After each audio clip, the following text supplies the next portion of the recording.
Next on the news, Thursday, we honor the Americans who put their lives on the front lines to secure our freedoms. Jessica Easthope takes us to a Veterans Day tribute here in the Diocese of Brooklyn.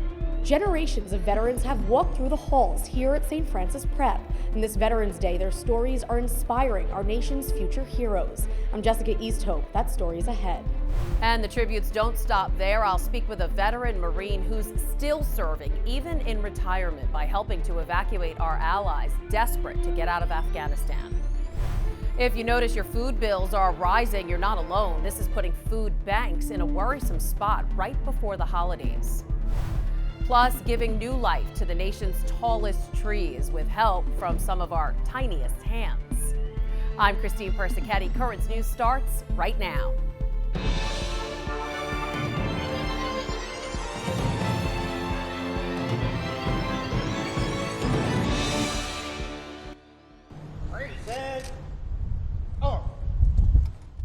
Marines honoring the fearless at the tomb of the unknown soldier in Virginia. Students in the Diocese of Brooklyn also remembering their service with a touching tribute to those who risked it all for their country.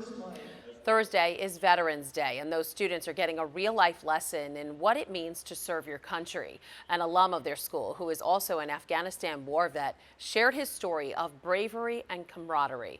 Jessica Easthope reports from St. Francis Prep in Fresh Meadows.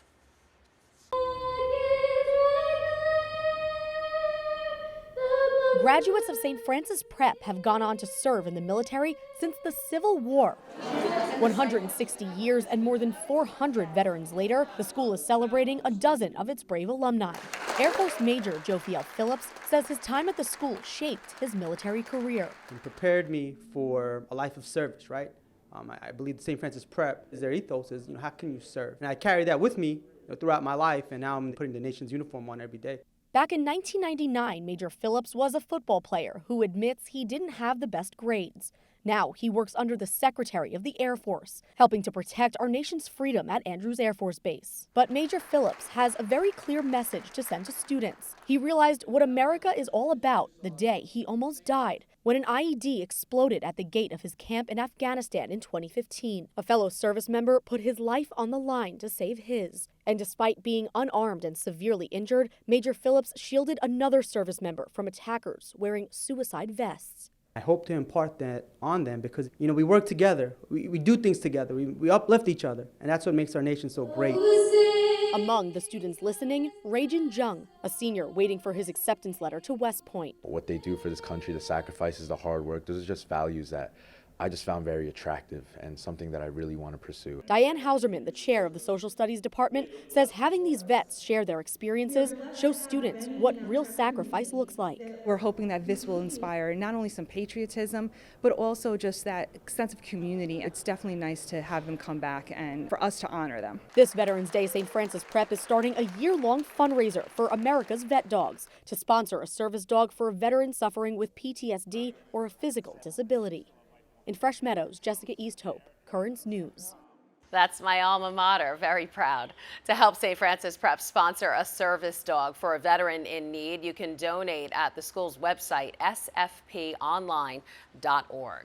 We have a lot more on Currents News as we honor our veterans, including my interview with Marine Corps veteran Jonathan Myers. He's still serving in a way. He's deeply involved in helping to evacuate our allies left behind in Afghanistan after the August pullout.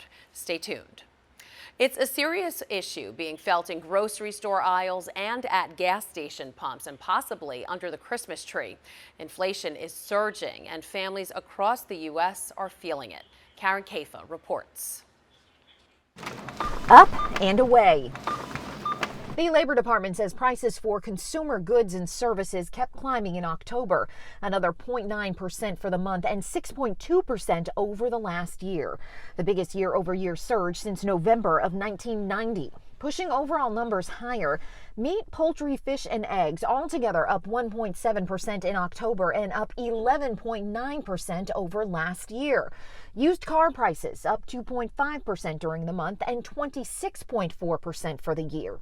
And energy prices, including gasoline, up 4.8% in October and 30% over last year, a concern ahead of winter. Families for the last several months have been spending more money for gasoline And now these home heating prices are added to that. President Joe Biden said reversing the inflation trend is, quote, a top priority. And top economic officials argue it's a temporary consequence of the pandemic economy, as a rapid rise in demand meets a shortage of raw materials and supply chain bottlenecks. We all have to be just a little bit patient because we are seeing that the action we are taking is working. We just have to stick with it, long enough to solve the problem. Another report from the Labor Department said an increase in average hourly wages in October was outpaced by price hikes as Americans plan their holiday spending. In Washington, Karen Kafa, Currents News. President Biden traveling to Baltimore Wednesday to discuss the $1 trillion deal aimed at stopping the supply chain slowdown. The president's speech focusing on how spending can strengthen supply chains. He says that should in turn help lower prices, reduce shortages, and add union jobs. Food banks are feeling the effects of the supply chain issues and surging food prices. The higher costs and limited inventory mean families get smaller servings. And on the most popular holidays like Thanksgiving and Christmas, the banks worry they won't have enough stuffing and cranberry sauce to go around. Also tonight, Bishop Nicholas DiMarzio has released a detailed report on the Child Victims Act. 1,262 lawsuits were filed against the diocese.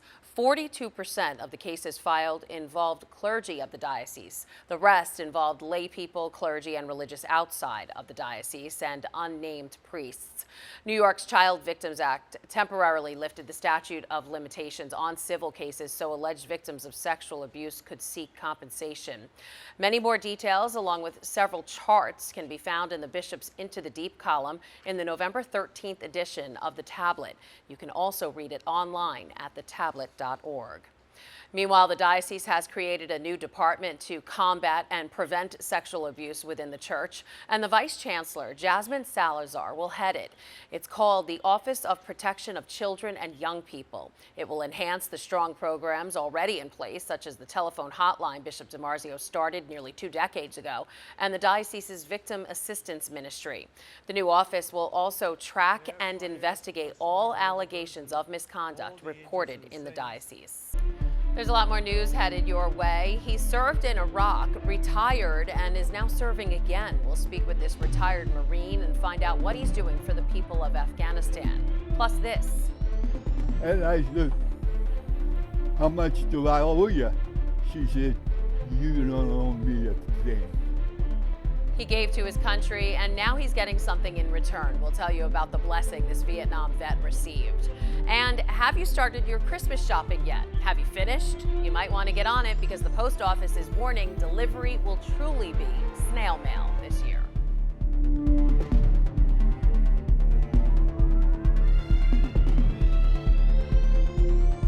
There are now some big changes to the Tablet website. You can get personalized access to the Catholic news you value. Sign up for free at thetablet.org.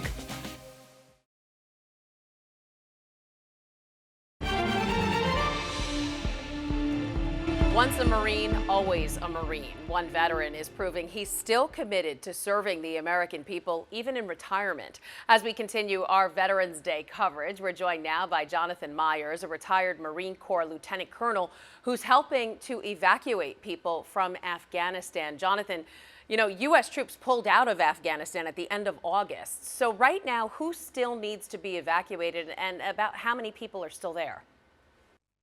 Well, thanks for having me, first of all. And if you go by the figures the State Department puts out, the last they admitted to was over 400. I believe the private veteran organizations are tracking probably more than that. And if you go by the State Department numbers as to everybody with a special immigrant visa, as well as American citizens who need to get out, the estimate could be anywhere from 50 to 70,000 people. Wow. All right. Tell us how you felt when you first heard about the situation in Afghanistan. You know, troops pulling out and the Taliban taking over. Well, as a veteran, I was just crushed, shocked and crushed that we would pull out so quickly like that with no apparent plan. And, the shock that everybody was feeling with the images of the C-17 being swarmed by the people, we were feeling the exact same shock, just magnified. It was absolutely unbelievable. So why did you want to get involved in the evacuations? Well, it was an interesting set of circumstances. I started getting a lot of messages from Marines around the world. There's an informal network of Marines. We always stay in touch, anybody who is in. And I started seeing a lot of messages for people who needed to get their interpreters out or their allies. And at the same time, I was getting messages from Marines I knew who were going on the mission. So it was just natural to marry the two up and start feeding those names from the Marines around the world to the Marines that were there in Kabul. Because without those names, I believe they wouldn't have known who to evacuate other than who the State Department told them to get out. And this must be a little personal for you because I know you served in Iraq and you must have worked with people on the ground there. So to know that our allies are still stuck in Afghanistan. Oh, absolutely. I am an Iraq veteran. Interestingly, I didn't serve in Afghanistan, but the Marine Corps is very small. And I mean, I know thousands of Marines who did serve there. So it was personal to me as well when my friends and peers and people I served with started sending me names and pleading for assistance to get out their interpreter and their family. It was really had an emotional impact on all of us. I'm sure it did. So what exactly is your team doing? I know you've got airplanes. Where's the money coming from to pay for these evacuations? Well, there's two separate streams of evacuation. You have the State Department official evacuations, and they're pretty stringent on who they'll take out, just American citizens for the most part. And then you have a lot of private organizations that are working to get out religious minorities, special immigrant visa holders, as well as special immigrant visa applicants. My team is small, former Marines. I do work with the larger groups like Pineapple Express, but we focus primarily on people who were nominated to us by people who served in Afghanistan. So we're not just getting out anybody who doesn't want to live there, because that would be overwhelming. We're getting out people identified to us. And I know you're working with groups that are helping the religious minorities. Is that right? Yes, that's right. We do work with those groups. And there are a lot of airplanes, you're right. And it's all being funded by private donations. Wow. All right. Jonathan Myers, retired Marine Corps Lieutenant Colonel. Thanks for your service and all that you're doing now. Oh, thank you. On hallowed ground, where so much history is made, at Arlington National Cemetery, the tomb of the unknown soldier is open to the public for the first time in a century. A ceremonial unfurling of the American flag marked the moment, and now you can pay your respects by laying flowers at the tomb to the nameless fallen. The memorial was dedicated on November 11, 1921, by President Warren G. Harding. A Vietnam veteran in Michigan came back from war only to have to fight another battle, black mold. It was a tough fight. He lost everything, including a place to live. That is, until a local organization stepped in to help give the hero a home. Victor Williams reports from Detroit. Not on end, please. Victor started as a Vietnam vet with personal stories that can last a lifetime. I'm a Vietnam veteran, Navy. Loved it. But more recently, his most favorite story is how he overcame living with dangerous black mold. The guy said there's 28,000 per million of black mold in there. And he said that survival is only 500 per million. Because of that reason, the DFV and organizer Ann Rudisil decided to do something special, giving him a gently used mobile home for the price of absolutely nothing. Ann opens the door and we walk in. She says, "What do you think, Vic?" I go, "I'm in the Taj Mahal." The conditions he was living in were absolutely deplorable. A veteran should not live like that. As a result of the mold, all of Victor's belongings had to be thrown away, with Ann replacing everything down to the furniture. However, let's just say Victor is already paying back his dues. Aside from serving in the Navy, he has spent lots of time volunteering and working at the DFV in Wyandotte, giving his all to the organization that he loves. We have events. He is relentless on collecting money. What really hit me and made me cry was she handed me the key, and I said, "How much do I owe you?" She said, "You don't owe me a thing." That was Victor Williams reporting. Downriver for Veterans has helped set up vets in plenty of other ways, too, from helping them manage funds to providing decorated Christmas trees. Speaking of Christmas, you may want to hurry up and get your shopping done, especially if you're buying gifts online. An audit of mail delays across Baltimore is renewing calls for new leadership at the Postal Service. Paul Gessler has the details.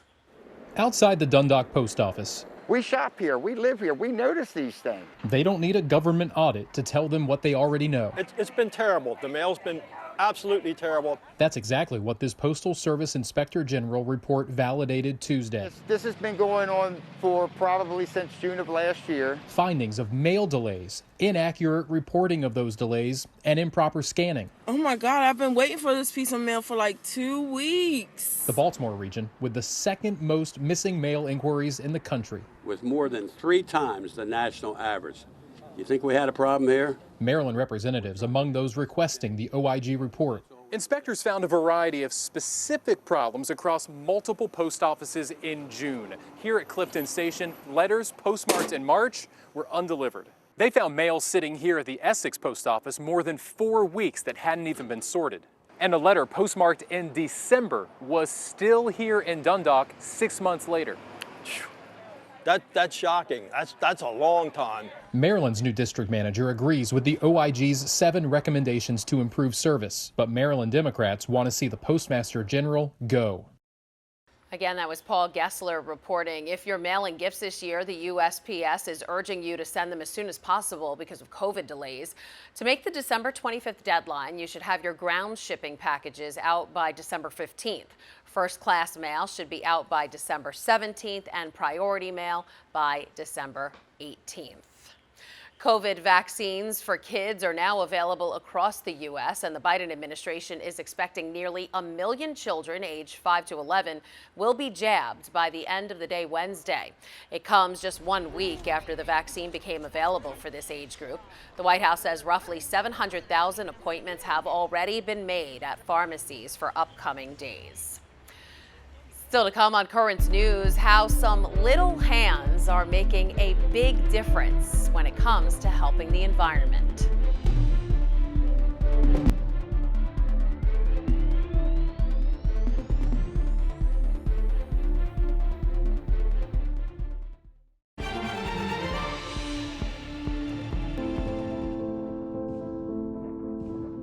This Veterans Day at 7:30 p.m. right here on Net TV, watch the story of a shepherd who was on the front lines with his flock. Father Vincent Capodanno, known by Marines as the Grunt Padre, did 2 tours in Vietnam and accompanied his men in nearly a dozen combat operations. Let's take a moment to hear from the men he served in the documentary, The Field Afar, The Life of Father Vincent Capodanno. He saw his place on that battlefield, period. It's not unusual for Marines to call Catholic priests Padre, but the Grunt Padre, there's only one. He was not this bubbly personality kind of guy, at least not around me when I saw him. I mean, he was pretty direct. He's in, and if it goes bad, it'll go bad. He accepted that. These were guys who were in a hellish spot, and he was there willing to go down into hell with them. And that counts. Again, you can watch The Field Afar, The Life of Father Vincent Capodanno, Thursday here on Net TV at 7:30 p.m. You know those giant redwoods in California? Well, according to Save the Redwoods, more than 95% have been lost because of deforestation, wildfires, and climate change. But as Bill Weir reports, one organization has a plan to bring back these mighty giants with the help of some tiny hands. Since they are an all too rare tourist attraction today, it can be hard to believe that giant redwoods used to line hundreds of miles of Northern California coast, living for more than 2,000 years as the tallest organisms on Earth. Now, David Millark and his Archangel Ancient Tree Archive is trying to plant a new generation of giants. He takes clippings from the tops of the oldest and largest, some 400 feet tall, back to his lab in Coppemish, Michigan. There, specialists use a technique called micropropagation to grow them into saplings, and he says that from a single sample, team of scientists can grow an unlimited number of clones. The problem, how to get them all in the ground.